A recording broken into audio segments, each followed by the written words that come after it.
पर उपस्थित हुए हमारी बात को आगे पहुंचाने के लिए आप सभी का हृदय की गहराई से धन्यवाद। आज एक महत्वपूर्ण विषय पर हम प्रेस वार्ता करने जा रहे हैं। जिस प्रकार के उत्तराखंड बेरोजगार संघ लंबे समय से परीक्षाओं को पारदर्शी रूप से करवाने के लिए लड़ाई लड़ रहा है, उसी से संबंधित कुछ मामले हैं जिसको मैं आप सबके सामने रखना चाहता हूं। इससे पहले मैं एक बार आप सबको परिचय करवा दूं।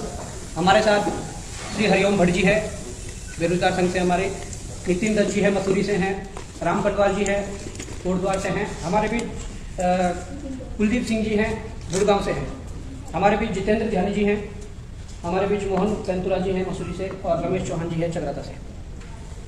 मैं बात को शुरू कर रहा हूं। बात यह है कि हम लंबे समय से उत्तराखंड के बेरोजगारों के लिए, यहाँ की उत्तराखंड वासियों के लिए जो परीक्षाओं में पारदर्शी व्यवस्था है, पारदर्शी जो सिस्टम है, उसको प्रदेश के भीतर स्थापित करना चाहते हैं, जिसमें कि कई हद तक हमने जो लड़ाइयां लड़ी उसमें कई हद तक हमें जीत भी मिली है, और अभी बहुत कुछ उसमें जो लड़ाइयां लड़नी वो बाकी है। अब मैं शुरुआत करना चाहूंगा कि हाल ही में जो पटवारी का पेपर हुआ था, उसके बाद जो कनिष्ठ सहायक का पेपर हुआ था, उसमें जो चीजें निकल कर आई थी, जो सील तोड़ने वाली जो चीजें थी, प्रदेश के बेरोजगारों ने, प्रदेश के नौजवानों ने, प्रदेश के जो अभ्यर्थी थे, उनके पास जब परीक्षा जो सेट गई, उसमें कई जगह जो सील टूटने वाला जो प्रकरण था, वो प्रकरण बड़ा गंभीर प्रकरण था। सरकार ने शायद अपनी छवि उनकी धूमिल ना हो इसलिए मामलों को दबाया है। जो पहला प्रकरण हमें जेलों के अंदर जो डाला गया और उसके बाद पटवारी का पेपर करवाया गया। उत्तरकाशी में जो पहला प्रकरण सामने आया था, गोपेश्वर में प्रकरण सामने आया था, उत्तरकाशी का जो प्रकरण था, उस प्रकरण में जो चीजें हुई थी, उसमें जैसे 2 सीलें पेपर में लगती है, 2 सीलें लगी हुई थी, और 2 सीलें जो लगी हुई थी वो सीलें टूटी हुई भी थी। उसके अतिरिक्त पेपर को बंद करने के लिए तीसरी सील का प्रयोग किया गया था, जो कि खैर हमारे फोन में भी है। पर ये जो कनिष्ठ सहायक का पेपर है, सेम यहाँ पर वो दोहराया गया। उन चीजों को वो इसलिए दोहराया गया कि जो ये सीलें हैं, मैं थोड़ा कहूंगा कि अगर कोई जो वीडियो बना रहे हो थोड़ा जूम करके देख ले। जो इसके अंदर जो सील लगी हुई है, ये पहले से जो सील लगी हुई थी, ये जो ओरिजिनल सील होती है पेपर की, जिसका थोड़ा नीला भी ब्लू अंदर से दिख रहा है, ये सीलें पहले लगी हुई थी। ऐसा ही मामला ये कनिष्ठ का है। इसमें जो अंदर की सीलें लगी हुई थी, वो मामला तो है कि सीलें लगी हुई थी, परंतु अब हम ये आरोप लगा रहे हैं आयोग पर भी और सरकार पर भी कि ट्रांसपोर्ट के दौरान जो घटनाएं होती है, ट्रांसपोर्ट के दौरान दोनों सीलें तोड़ी गई और इसके ऊपर पेपर बंद करने के लिए अतिरिक्त सीलें लगाई गई। ये हम हवा में बात नहीं कर रहे हैं, इसलिए हम अभी आपके सामने साक्ष्य रखने वाले हैं। ये सब हम रखने वाले हैं कि चीजें कैसे होती है। ये मैंने उत्तराखंड के दोनों पेपर बता दिए कि जो आंदोलन के बाद हमें जेलों के अंदर रखने के बाद, हमें सशर्त जमानत देने के बाद जबरदस्ती करवाई गई। और मैं ये भी थोड़ा इशारा कर देना चाहता हूं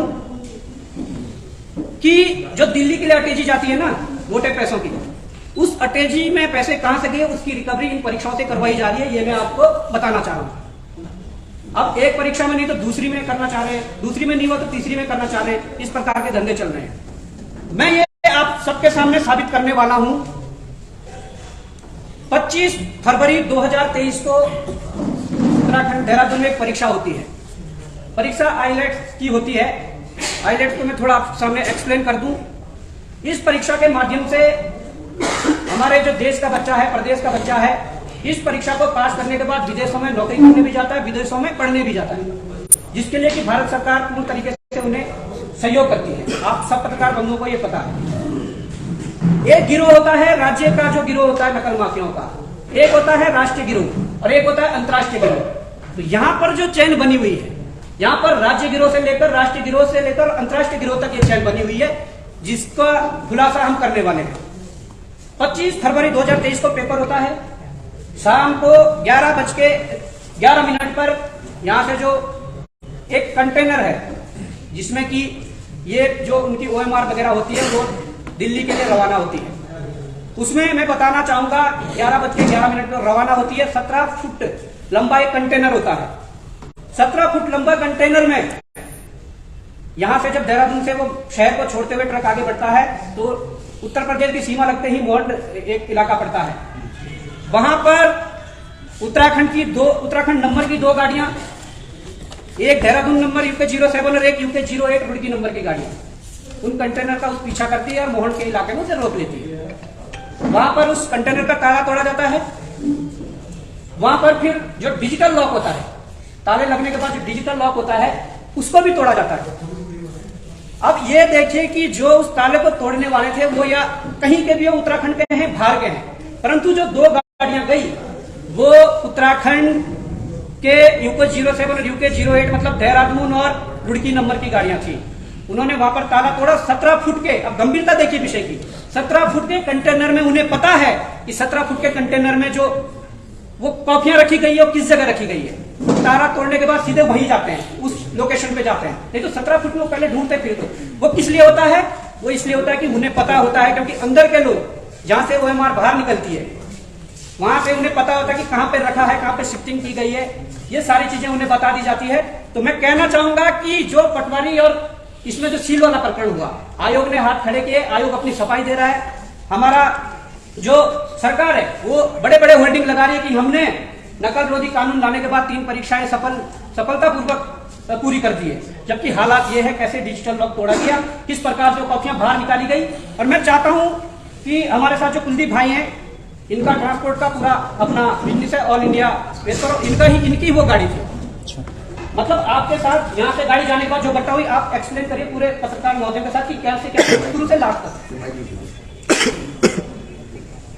दिख रहा है हमारी कंपनी का नाम दिल्ली वापी रोड लाइन्स है। ब्लू कार्ड में मुझे 13 साल से चल रहे हैं। 25 तारीख को एग्जाम होता है, यहाँ पर IIT का एग्जाम होता है। 25 तारीख को ये शाम को शीट्स ब्लू डार्ट के ऑफिस में आती है और उसके बाद वो गाड़ी में हमारी में लोड होती है और हमारा ड्राइवर के साथ मिलकर, मतलब ये बहुत बड़ा नेक्सस है। वो हमारे ड्राइवर को लालच देते हैं, आपको 30 लाख रुपया दे देंगे अगर आप हमें कंटेनर खोलने दोगे और हमें उसको आंसर शीट्स निकाल देंगे। वो गाड़ी यहीं से कैच कर लेते हैं, अपना ब्लू डार्ट निरंजनपुरा से निकलते ही गाड़ी कैच कर लेते हैं। मॉर्निंग जाके वो गाड़ी वहां पर मतलब खड़ी करते हैं, उसमें डिजिटल लॉक ई लॉक लगा हुआ है, तो ई लॉक को वो हैक करते हैं और ई लॉक को खोलते हैं और उसमें से आंसर शीट्स वो निकाल लेते हैं। और ड्राइवर के साथ साथ 3 के 4 गाड़ियां उनकी साथ में थी और वो आंसर शीट्स वगैरह जो होती हैं वो अपने साथ गाड़ी के अंदर रख लेते हैं। उसमें आंसर शीट चेंज हुई है या उसमें लिखा गया है वो जो लड़कियों की जिन्होंने सेटिंग करी थी, हम खाली शीट लेके आएंगे, उनकी शीट भरी गई है, तो वो लोग वहां तक सहारनपुर अपना गाजियाबाद तक लॉक खुलता कहाँ पर है मॉन्ड में और दोबारा री लॉक होता है जाके गाजियाबाद जाके। फिर वो उसको ड्राइवर को पैसा देते हैं और पैसा देके उसको कहते हैं यार तू ये पैसा मेरे को वापस दे दे, हम तेरे को दे देंगे, एयरपोर्ट पे तू जाएगा हम तेरे को पकड़ लेंगे। तू एयरपोर्ट गाड़ी खाली करके वापस आना, एयरपोर्ट तक जाती है गाड़ी और वो बाहर आता है तो वहां पर वो कहते हैं बाहर आएगा तो उसको पैसा हम दे देंगे, लेकिन उसको बाहर पैसा नहीं मिलता। हमें इस बात का पता चलता 27 तारीख को, क्योंकि 25 तारीख को सैटरडे था, सैटरडे को एग्जाम कंडक्ट हुआ, संडे को छुट्टी होती है, मंडे को मेरे को कॉल आती है ब्लू डार्ट की कंपनी से कि भी आपकी गाड़ी में ऐसे ऐसे ताला टूटा है और आपका ड्राइवर इन्वॉल्व है। तो 27 तारीख को मैं यहाँ पर आता हूँ, इधर अपना देहरादून हम आए, ड्राइवर ने मतलब कि अपनी गुनाह कबूल कर लिया, उसने कहा जी मैं मिला हुआ हूँ, मेरे से गलती होगी, मैं क्या कहते हैं हमको पकड़वा दूंगा बंदों को। इवन की वो थाने के अंदर था जब भी उनके बंदों के फोन आ रहे थे, वॉइस कॉल उनको आ रही थी, जो बंदे जिन्होंने उसको लालच दिया था उनकी कॉल आ रही थी और उस बंदे ने मतलब कि कन्फेस करा कि मैंने ये काम करा है, मैं पकड़वाऊंगा। हमने 100 नंबर पे कॉल करी, यहाँ अपना चौकी है बाजार थाना अंतर्गत आता है, अपना पटेल नगर में, तो हम वहां गए, रात को उन्होंने पुलिस वालों ने पूरी रात रखा, पुलिस वालों ने रात में अपना कन्फेस करा कि मैंने ये काम करा है और मैंने मेरी बात हुई, मैंने उनसे आग्रह भी करा, मैंने कहा जी बहुत बड़ा नेक्सस है, आप इसको क्रैक कर सकते हो, 80% केस आपका सॉल्व है, ड्राइवर गुनाहगार ये बैठा जी मैंने गुनाह करा है। और वो लेकिन उनका कहना यह था कि ये गुनाह जी वहां पर हुआ है, आप मॉन्ड जाओ। मैं कहा जी मॉन्ड तो चले जाएंगे, चोरी किसकी हुई है? चोरी तो जो यहाँ बच्चों ने पेपर दिए उनका नुकसान है, मेरे घर में चोरी हुई है, भाई नुकसान किसका? उत्तराखंड के बच्चों का नुकसान था। लेकिन उन्होंने उसको केस को रजिस्टर करने की बजाय उन्होंने हमें घुमाया। फिर उसके बाद हम गए यहाँ पर अपना मॉन्ड गए, मॉन्ड हमने वहां से चौकी इंचार्ज को लिया, फिर हम बिहारीगढ़ थाने गए, उन्होंने भी रिपोर्ट दर्ज नहीं करी वहां पर। फिर मैंने ऑनलाइन जन सुनवाई ऐप पे वो मैंने रिपोर्ट डाल दी, वो बस एरिया का ही सब होता रहा। ये फिर वहां से हमें लेटर भेजा कि ये हमारे एरिया से संदर्भ में नहीं है, आप कहीं और जाए। 3 दिन तक 4 दिन तक मैं ड्राइवर को लेके घूमता रहा, क्योंकि जब ये नहीं रख पाए तो ड्राइवर को मैं भी नहीं रख पाता। और ड्राइवर की हमने पुलिस वेरिफिकेशन वगैरह सब कुछ करा रखी थी। अगर ये उस टाइम थोड़ी सी सक्रियता दिखाते, अपनी इन्वॉल्वमेंट दिखाते, तो हो सकता है बहुत बड़ा गैंग या अनबस्ट हो जाता, अनअर्थ हो जाता।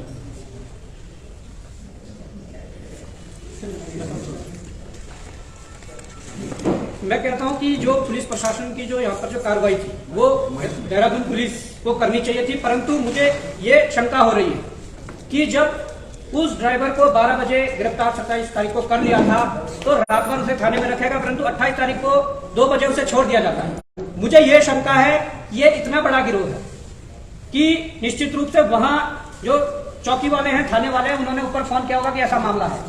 और ये मैं लगातार ये बात बता रहा हूं कि उत्तराखंड में जो बाहरी जो है, पंजाब हरियाणा से लेकर जो इसमें जो गिरोह चला रहे हैं, वो इन्वॉल्वमेंट इसमें होंगे। और उन्होंने मामले को रफा दफा करने के चक्कर में ड्राइवर को भी छोड़ दिया। और ये ट्रांजैक्शन है 5,000 रुपए की जो गाड़ियां गई थी, 5,000 उन लोगों ने नगद ड्राइवर को 5,000 लालच के लिए दे दिए थे। बाकी 30 लाख रुपए की डील हुई थी कि 30 लाख रुपए उसे देने हैं। कुछ उसको पैसे भी है ना, बैग में उसको दिए गए, उसको दिखाया गया, उसको लालच दिया गया, देखिए बंदे को पैसा दे दिया, लेकिन आगे जाके गाजियाबाद जाके उसको पैसा वापस दे दिया। बाकी सुबह उसने कंटेनर में 7 बजे के आसपास पहुंचना था, वो लेट इस चक्कर में हुआ। परंतु उस लेट के पीछे भी इन्होंने क्या कारण बनाया, इन्होंने अपने कंटेनर में गाड़ी को पीछे से टक्कर मार दी और उसकी वीडियो बनाई है जो आप दिखा सकते हैं। और उसमें नंबर भी दिखाया गया है गाड़ी का, किस गाड़ी ने टक्कर मारी। बहुत प्लान तरीके से था, लेकिन इन लोगों ने नजरअंदाज कर दिया। मतलब एक दूसरे के ऊपर आप रिपोर्ट दर्ज कराओ, आप वहां दर्ज कराओ, लेकिन नुकसान तो यहाँ के बच्चों को था ना। अगर चोरी मेरे घर में हुई है तो मैं तो यही रिपोर्ट कराऊंगा। उनको बच्चों को तो पता ही नहीं था बेचारों को कि हमारे साथ ये हो चुका है। अब इसके पीछे मैं एक चीज और बताना चाहता हूँ। देखिए हमारा मकसद सिर्फ ये है कि ये बोगस इन्होंने क्या कहते हैं वीडियो क्लिप बनाई है। ये सिर्फ इसलिए कि वो जो लेट गाड़ी पहुंची है तो उसको मैनिपुलेट कर ये इन्होंने बनाई थी गाजियाबाद भाई के पास। क्योंकि ऑब्वियसली क्या है कि जहां तक ख्याल है जो बच्चे जिन्होंने पैसा देके काम ये करवाया सब सीसीटीवी नहीं है, तो इसमें एक चीज वीडियो UP07 और UP08 नंबर की गाड़ी, वो पूरा नंबर भी क्या जानकारी में आता है? बिल्कुल सर, बिल्कुल आया है। नंबर भी दिया है, फोन नंबर भी दिया है। नंबर आप एक बार खुलासा कर दें। पुलिस वालों को भी दिया है, मेरे पास इस टाइम तो नहीं होगा। ये प्राइवेट थी कि मतलब किसी की अपनी गाड़ी थी कि किसी की प्राइवेट टैक्सी थी? सर ये तो वो अगर वो विवेचना करते, इसको मतलब की कार्रवाई करते, पूरा नंबर बता दीजिए बस। और एक वो भी पॉइंट इसमें जो ट्रांजैक्शन 5,000 की हुई है, उनका अकाउंट नंबर कहीं कुछ नहीं। मैं ये कह रहा हूँ कि 90% केस सॉल्व था। अगर पुलिस थोड़ा भी अपनी सक्रियता दिखाती और थोड़ा भी मतलब गंभीरता दिखाती तो उसके बाद भी फोन करा, हम राज्य गिरोह से लेकर राष्ट्रीय गिरोह से लेकर अंतर्राष्ट्रीय गिरोह तक ये कड़ी तोड़ सकते हैं। वर्तमान में वो ड्राइवर अपने घर चला गया, क्योंकि ये 27 तारीख का वाक्य है। फोन उसका होना पीछे 2 दिन उसने बंद कर दिया था, तो कल मैंने उसे कॉल करी थी। अब वो डर के मारे आ नहीं रहा है, क्योंकि देखो ना, एक बार वो चोर कह रहा है मैंने चोरी करी है, पुलिस वाले कह रहे हैं हम पकड़ेंगे। कौन से थाने में बैठा? पटेल नगर में बैठा के रिपोर्ट ही नहीं दर्ज करी ना हमने, तो सिर्फ 100 नंबर पे कॉल करी। रिपोर्ट दर्ज करते तो कोई कॉल पता नहीं होती ना, कॉल लेते जरूर कॉल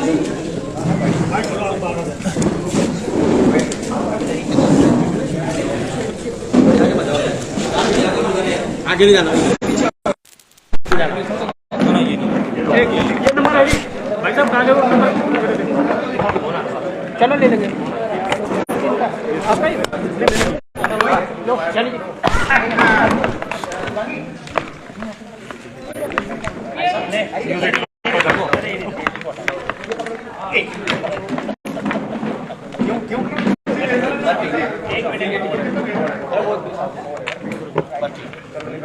उनका हाथ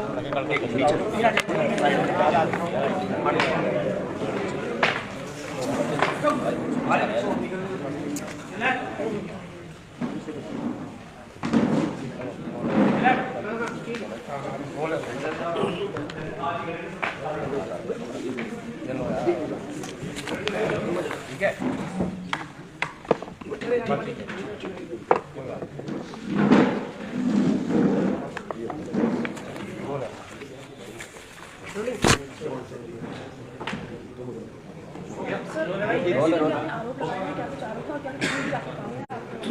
देखिए हमारा आरोप इसलिए है, हमारे आरोप यहाँ की सरकार से भी है, आयोग से भी है, जो लगातार लंबे समय से इस बात को नकार रहे हैं कि यहाँ पर जो सील वाला प्रकरण, जो बच्चे आवाज उठा रहे हैं, उनकी आवाज बंद करने के लिए आपने नकल रोधी कानून तो ले आए, परंतु जो घटनाएं बार बार हो रही है, उस घटना का फुल प्रूफ आप देख सकते हैं कि 25 फरवरी 2023 को आइलेट्स के लिए जो पेपर देहरादून में हुआ, उन पेपरों की OMR ले जाते हुए रास्ते में जो घटना हुई, कंटेनर का लॉक तोड़ा गया, कंटेनर में डिजिटल लॉक तोड़ा गया, फिर रास्ते में जाते जाते मोहंड में लॉक तोड़ के गाजियाबाद में उसको फिट किया गया, रिफिट किया गया। तो आप इसको नकार नहीं सकते कि ये परीक्षाओं में जो गड़बड़ियां हो रही है, जो सीलें टूट रही है। मैं बयान देख रहा था उत्तरकाशी के एक पुलिस अधिकारी का, जिन्होंने कहा था कि रोडें खराब है, गड्ढों में आकर ये सील टूट जाती है। ये बिल्कुल भी मैं कहना चाहता हूं कि सील तोड़ना, जो ये पेपरों में सील लगी होती है, वो इतनी आसानी से नहीं टूटती है। ये प्री प्लान करके तोड़ी जाती है। और इसमें एक तो आयोग को पता होता है या एग्जाम सेंटर जहां पे एग्जाम होता है उन्हें पता होता है कि पेपर कब किस गाड़ी में कहां जाने हैं। इसमें जो ये गिरोह मिला हुआ है, ये परीक्षा केंद्रों से लेकर और अपना आयोग तक या जो संस्था पेपर को करवा रही है, वो पूरे मिले हुए होते हैं। इस गिरोह को, कड़ी को आसानी से पकड़ा जा सकता था। 80 से 90% केस पूरा सॉल्व है। इसमें जो ट्रांजैक्शन ड्राइवर को लालच में जो 5,000 रुपए दिए गए और 30,000 रुपए का उनको लालच दिया गया, 30 लाख रुपए का जो लालच दिया गया था, ये बताता है। और पुलिस की कार्यशैली पर यहाँ पर प्रश्न चिन्ह खड़े होते हैं। जब आपके पास 80 से 90% केस सॉल्व था, तो आप एक बड़े गिरोह को, जो राज्य में चल रहा है, जो देश में चल रहा है, जो अंतर्राष्ट्रीय लेवल पर जो चल रहा है, जो वहां से इन चीजों को हैंडल कर रहे हैं, उस गिरोह की कड़ी को पकड़ सकते थे, उस गिरोह के कड़ी को तोड़ सकते थे। परंतु पुलिस ने अपनी निष्क्रियता दिखाई। मुझे यह शंका है कि इसमें बड़े लोगों का हाथ है, जहां पर पुलिस ने ड्राइवर को 12 घंटे से अधिक, एक जो ड्राइवर है जो दोषी था इसमें, उसे अपने पास रखा, परंतु बाद में उसे छोड़ दिया गया। किस आधार पर छोड़ा है, यह बड़ा प्रश्न चिन्ह खड़ा होता है। और मैं बताना चाहूंगा कि पटवारी कनिष्ठ सहायक में जो पहले वाले सील जो तोड़ी गई थी, उसके बाद पेपर बंद करने के लिए अलग से सील लगाई गई थी, वो भी इसी प्रकार से काम रास्ते में ट्रांसपोर्ट के दौरान हुआ होगा। और मैं यही कहना चाहता हूं कि सरकार और आयोग को यह गंभीरता से लेना चाहिए। और साथ में जो ये प्रकरण हुआ है, पहले पटेल नगर चौकी और थाने में जो शिकायत हुई थी, उन्होंने मामले को घुमाया। उसके बाद उत्तर प्रदेश पुलिस पर प्रश्न चिन्ह खड़े होते हैं कि जब मोहन में यह प्रक्रिया हो गई थी, उन्होंने उस चीज को नेग्लेक्ट किया और कहा कि हमारे क्षेत्राधिकार में नहीं है, जबकि मोहन में घटना हुई थी। उसके बाद जो जन सुनवाई जो ऐप है उत्तर प्रदेश सरकार का, योगी आदित्यनाथ जी वहां के सीएम हैं, उनकी जन सुनवाई के लिए वहां पर भी ऑनलाइन जो प्रक्रिया चलती है शिकायत की, ये पूरी प्रक्रिया चलाई गई, परंतु वहां से भी निराशा हाथ लगी। अब मुझे नहीं लगता कि कितना बड़ा गिरोह है कि बड़े बड़े हमारे मंत्री या मुख्यमंत्री उत्तराखंड, मुख्यमंत्री उत्तर प्रदेश अपने हाथ पीछे खींच रहे हैं। कितने बड़े लोग, कितना बड़ा नेक्सस ये है, इसको तोड़ने के लिए जिम्मेदारी बनती है हम सब नागरिकों की, पर उससे बड़ी जिम्मेदारी बनती है यहाँ के सरकारों की, वो चाहे सरकार उत्तराखंड सरकार हो, उत्तर प्रदेश सरकार हो या भारत सरकार हो। ये बड़ा गंभीर विषय है, क्योंकि यहाँ पर सीधे हमारे जो संबंध है वो सीधे विदेशों से और पूरे भारत देश से, उनके संबंधों में कुछ भी चीजें, अड़चने ऐसी आ सकती है अगर इस प्रकार के गिरोह लगातार काम करते रहे। रिसेंटली अभी हुआ है कि 700 बच्चों ने वहां पर कनाडा के अंदर अपना पीआर के लिए अप्लाई करा था, लेकिन जब उनके पेपर चेक करे गए तो वो बोगस पाए गए हैं। वो 700 के 700 बच्चे उन्होंने दोबारा वापसी। एक सवाल आपसे ये है हाँ जी, कि जो आप बता रहे हैं कि जो ड्राइवर आपका था, हाँ पूरा जो घटनाक्रम हुआ था, ड्राइवर के द्वारा आपको कब बताया गया था, कितनी तारीख घटना, और ड्राइवर ये 25 तारीख को यहाँ पर एग्जाम होता है और शाम को पेपर डिस्पैच होते हैं हमारे से, हमारी गाड़ी में। और 27 तारीख को मेरे को कंपनी से फोन आता है जी आपका ई लॉक टेम्पर किया गया, क्योंकि ई लॉक जो होता है पीछे लगा होता है, वो जैसे ही टेम्पर होता है टूटता है उसी टाइम अलर्ट आ जाता है।